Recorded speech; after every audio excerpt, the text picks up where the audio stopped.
ayat yang pertama sampai ayat yang ke-10. Mari kita baca bersama-sama Efesus 2 ayat yang pertama sampai ayat yang ke-10. Saya akan mulai ayat yang pertama. Bapak Ibu Saudara yang dikasihi Tuhan, ayat yang kedua demikian kita saling ganti bergantian hingga tiba pada ayat yang ke-10. Judul perikopnya adalah semuanya adalah kasih karunia. Ayat yang pertama, kamu dahulu sudah mati karena pelanggaran-pelanggaran dan dosa-dosamu. Ayat 2,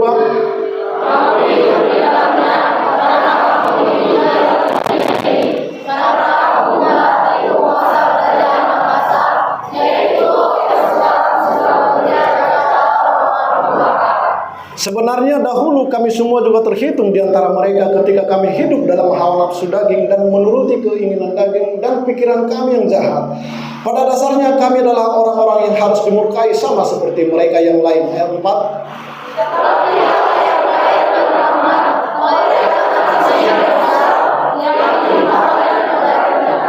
Telah menghidupkan kita bersama-sama dengan Kristus, sekalipun kita telah mati oleh kesalahan-kesalahan kita. Oleh kasih karunia kamu diselamatkan. Ayat 6.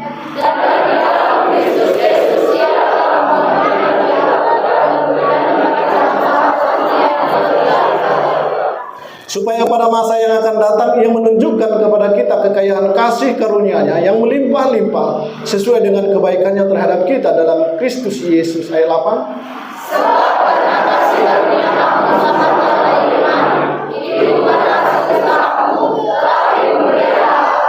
Itu bukan hasil pekerjaanmu. Jangan ada orang yang memegahkan diri. Ayat 10 bersama-sama.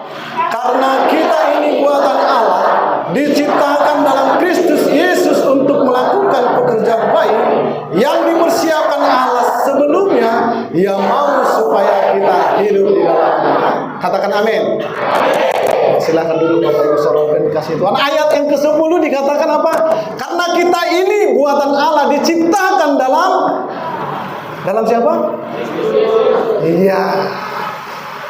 Artinya Bapak Ibu Saudara yang dikasihi Tuhan, semua manusia yang ada di muka bumi ini diciptakan oleh Allah, diciptakan oleh Bapa di dalam Kristus. Iya. Amin. Sampai di sini paham? Harus kompak ya. Aminnya itu. Semua manusia yang diciptakan di muka bumi ini diciptakan oleh Bapa di dalam Kristus Yesus. Amin. Mantap. Berarti sudah paham ya. Berarti sudah selesai lah khotbah kita. Karena sudah paham semua kan. Haleluya. Memang anak-anak Tuhan sangat luar biasa. Karena memang anak-anak Tuhan itu berbeda dengan orang yang tidak mengenal Allah. Haleluya. Mari kita lihat Bapak Ibu Saudara yang dikasihi Tuhan. Ketika manusia diciptakan sempurna oleh Tuhan, Adam dan Hawa tidak kekurangan apapun. Tetapi suatu hari Adam dan Hawa jatuh ke dalam dosa. Karena apa? Karena tertipu oleh iblis. Oleh sebab itulah Bapak Ibu Saudaraku yang dikasihi Tuhan, manusia jauh dari Tuhan. Manusia kehilangan kemuliaan Allah. Kita sudah belajar 2 minggu yang lalu, amin. Di mana roh manusia itu terpisah dari roh Tuhan. Akhirnya roh manusia tidak diterangi oleh roh Allah. Karena manusia sudah terpisah dari Tuhan karena dosa. Dosalah yang memisahkan antara manusia dengan Tuhan. Sehingga manusia tidak lagi diterangi oleh roh Allah. Sehingga manusia di luar daripada orang yang percaya kepada Yesus, mereka akan dipimpin oleh pikirannya. Tetapi orang yang sudah menerima Yesus sebagai Tuhan dan Juru Selamat di dalam hidupnya, dia akan dipimpin oleh Roh Kudus. Amin. Galatia 5 ayat yang ke 25. Coba baca satu ayat. Galatia 5 ayat 25. Ya, amin. Haleluya, amin. Sampai di sini paham ya?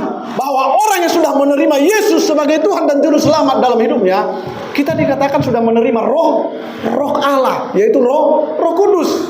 Allah Bapa, Allah Anak, dan Roh Kudus. Ketika Yesus sudah naik ke surga, maka kita tidak ditinggalkan sendirian. Kita diberikan Roh Kudus. Amin. Maka dikatakan Allah kita adalah Allah yang Immanuel, Tuhan beserta kita. Kamu dahulu sudah mati oleh pelanggaran-pelanggaran dan dosa-dosamu. Yang mati itu Bapak Ibu Saudara yang dikasihi Tuhan adalah roh. Roh kita tidak lagi diterangi oleh Allah, tidak lagi diterangi oleh Roh Kudus. Ranting tidak mungkin hidup kalau terpisah dari pokok. Pernah lihat Bapak Ibu? Pernah lihat? Demikianlah orang Kristen. Kalau kita jauh dari Tuhan, maka kita akan mengalami kematian rohani. Itu dikatakan, kamu dahulu sudah mati karena pelanggaran-pelanggaran dan dosa-dosamu. Kamu hidup di dalamnya karena kamu mengikuti jalan dunia ini. Karena kamu mentaati penguasa kerajaan-kerajaan angkasa, yaitu roh yang sekarang ini sedang bekerja di antara orang-orang durhaka.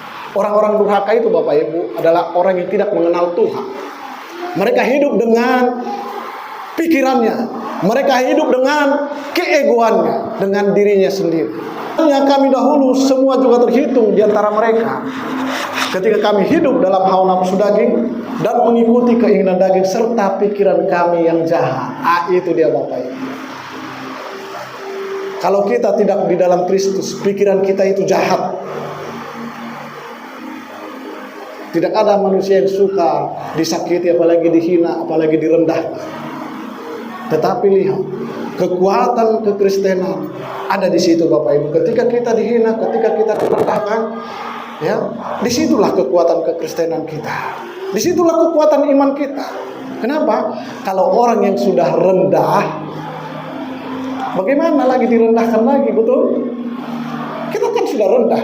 Tapi orang yang sudah meninggikan diri, bagaimana Tuhan mau meninggikan dia?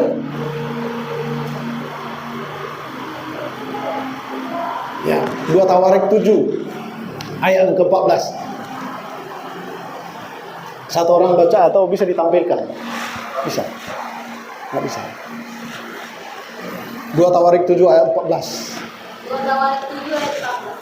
Dan umatku yang atas namaku disebut merendahkan diri, berdoa dan mencari wajahku, lalu berbalik dari jalan-jalannya yang jahat. Maka aku akan mendengar dari surga dan mengampuni dosa mereka, serta memulihkan negara seperti mereka. Ya, kalau kita mau dipulihkan Bapak Ibu Saudara yang kasih Tuhan, di situ dikatakan apa? Merendahkan, harus merendahkan diri. Bagaimana Tuhan mau menolong orang yang sudah meninggikan diri? Hah? Amin. Nanti kita akan sampai di sini. Mari kita belajar bagaimana pemulihan itu terjadi sesuai dengan tema kita. Semua adalah kasih karunia. Tentang kasih karunia, yaitu karis. Karis itu adalah anugerah yang diberikan secara cuma-cuma atau pemberian yang lahir dari kasih Allah. Artinya Bapak Ibu, bukan hasil usaha kita, tetapi pemberian Allah. Bukan karena kebaikan kita, tetapi karena kasih Allah. Itulah artinya kasih karunia. Yohanes 3 ayat 16. Karena begitu besar kasih Allah akan dunia ini,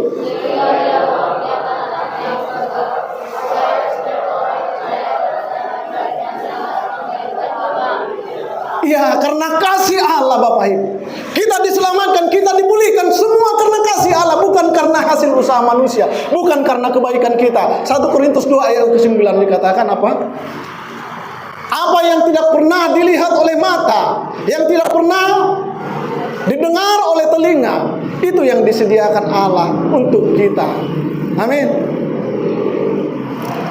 Kalau manusia berpikir bisa menyelamatkan dirinya sendiri, tapi firman Tuhan katakan, keselamatan itu adalah kasih karunia, pemberian Allah yang tidak pernah terpikirkan oleh manusia. Itu yang disediakan Allah kepada kita. Lalu selanjutnya, kasih karunia meliputi, ya, pemulihan terjadi ketika kasih karunia menghidupkan roh manusia itu. Di mana tadi kita sudah belajar ya, bagaimana ketika manusia jatuh ke dalam dosa, roh manusia itu terpisah dari Tuhan. Dan antara Tuhan dengan manusia terjadi benteng yang namanya dosa. Tetapi Bapak Ibu Saudaraku yang dikasihi Tuhan, lewat Yesus Kristus yang mati di kayu salib, Dia telah mengembalikan kita kepada gambar dan rupa Allah. Karena pemulihan terjadi ketika ada perdamaian. Amin. Amin. Pemulihan terjadi ketika ada perdamaian. Amin.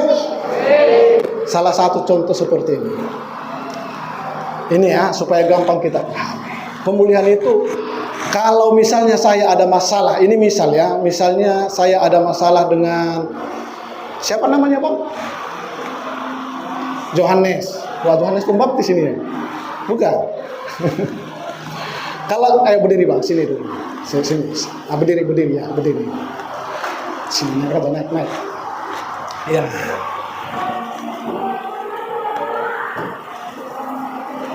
Misalnya saya bertengkar dengan dia. Ini hanya contoh ya, misalnya ya. Jangan sampai ini hanya ilustrasi. Kalau saya bertengkar dengan dia, ya kan? Dia kan jago. Dia lebih muda, lebih hebat, lebih berotot lagi dari saya. Kalah saya. Sampai berdarah-darah saya kan dihajar dia kan begitu ya. Sebagai manusia saya terima enggak? Enggak lah, ya kan? Ya kan? Tetapi firman Tuhan tadi katakan kalau ditampar pipi kiri, kasih juga pipi kanan. Tapi kalau misalnya aku tampar dia, apa kan? Pas ditamparnya juga saya. Kalau di luar, tapi kalau di sini nggak mungkin, ya kan? Terjadilah misalnya pertengkaran antara kami. Ibu nadong istilahnya lang bata merdomu di tano. Ada lang bata di sini. Merdomu di tano. Merdu di tanah rara sampai tu nama teh baru pe merdame alani nomor dah memang nasiri kan dua lak bata kon memang apalagi mulut tetanggana itu kan gabi berbeda nasi dia ada kinada tu berantemlah saya dengan dia misalnya pertengkaran yang sangat sengit hampir setengah mati lebarannya. Bapak Ibu saudaraku yang dikasihi Tuhan, ini dinamakan tidak ada lagi kedamaian antara saya dengan dia. Jangankan berjumpa dengan dia, lewat pintu rumahnya itu pun saya jijik melihatnya. Kan begitu ibaratnya. Nah, bagaimana pemulihan itu terjadi Bapak Ibu, saudara yang dikasihi Tuhan? Ketika ada perdamaian, misalnya seperti ini. Kalau perdamaian itu ada kata maaf, saya minta maaf ya, Lek, kalau saya ada salah. Dari situ bagaimana soalnya? Iya, begini Bapak Ibu. Artinya ada perdamaian. Firman Allah yang mendamaikan kita. Firman Allah yang telah menjadi manusia, dia mendamaikan kita, yaitu Yesus Kristus. Maka oleh sebab itu Bapak Ibu saudara yang kasih Tuhan. Terima kasih Pak. Siapa tadi namanya? Yohanes. Silakan duduk. Ketika kami sudah berdamai Bapak Ibu saudara yang kasih Tuhan, terjadilah pemulihan.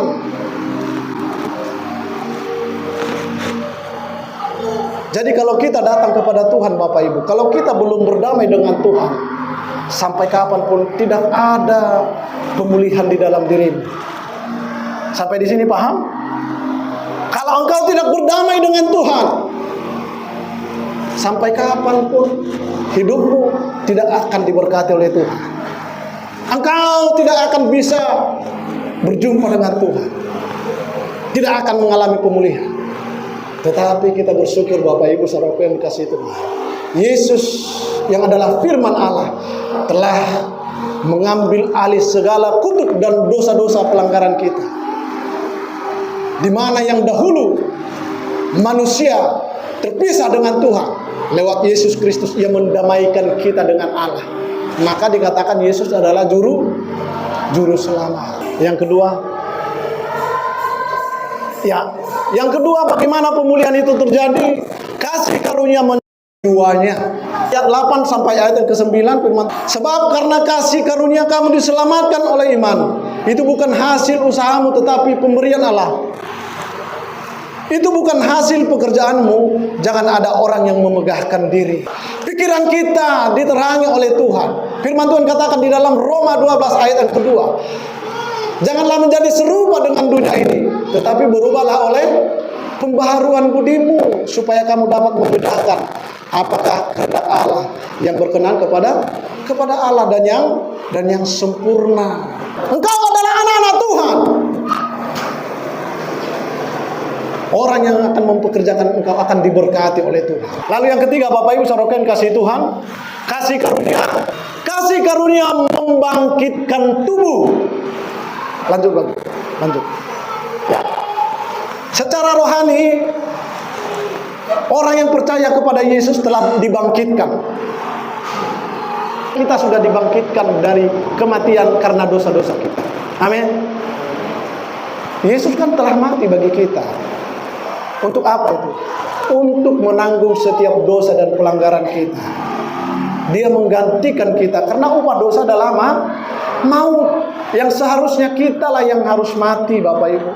Kitalah yang harus disalibkan karena kesalahan-kesalahan kita, karena pelanggaran-pelanggaran kita. Ya, itu tadi kan di ayat yang pertama. Kamu dahulu sudah mati oleh pelanggaran-pelanggaran dan dosa-dosamu. Kamu hidup di dalamnya karena kamu mengikuti jalan dunia ini. Karena kamu mentaati penguasa kerajaan angkasa, yaitu roh yang sekarang ini sedang bekerja di antara orang-orang durhaka. Kita semua sudah mati, Bapak Ibu, karena keberdosaan kita. Tetapi oleh kasih karunia Yesus Kristus, Dia telah menghidupkan kita kembali. Tubuh kita menjadi bait Roh Kudus. 1 Korintus 6 ayat yang ke-19 sampai ayat yang ke-20. Atau tidak tahukah kamu bahwa tubuhmu adalah bait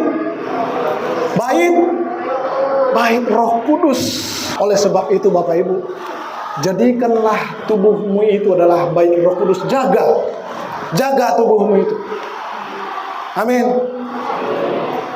Amin. Jaga kekudusanmu. Amin. Ketika ada handphone ini ya, handphone di sini semuanya ada, Bapak Ibu. Hati-hati anak-anak Tuhan ya. Hati-hati anak Tuhan. Perbuatan daging telah nyata itu percabulan. Galatia 5 ayat 6 ayat 19. Perbuatan daging telah nyata itu percabulan. Bahasa lainnya itu adalah pornografi. Hati-hati kita menggunakan itu. Kenapa? Firman Tuhan katakan hari ini, atau tidak tahukah kamu bahwa tubuhmu adalah bait Allah, bait Roh Kudus.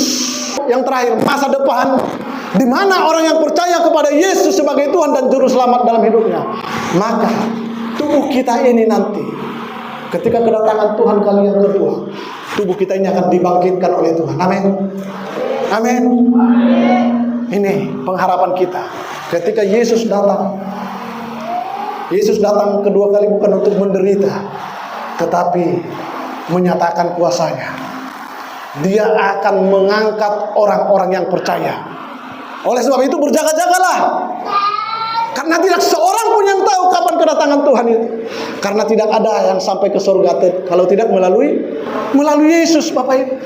Hanya Yesus jalan ke surga. Makanya kalau kita mau ke sana, Dia harus datang menjemput kita. Haleluya. Sekali Yesus, selamanya Yesus. Amin. Mari kita bersatu di dalam doa.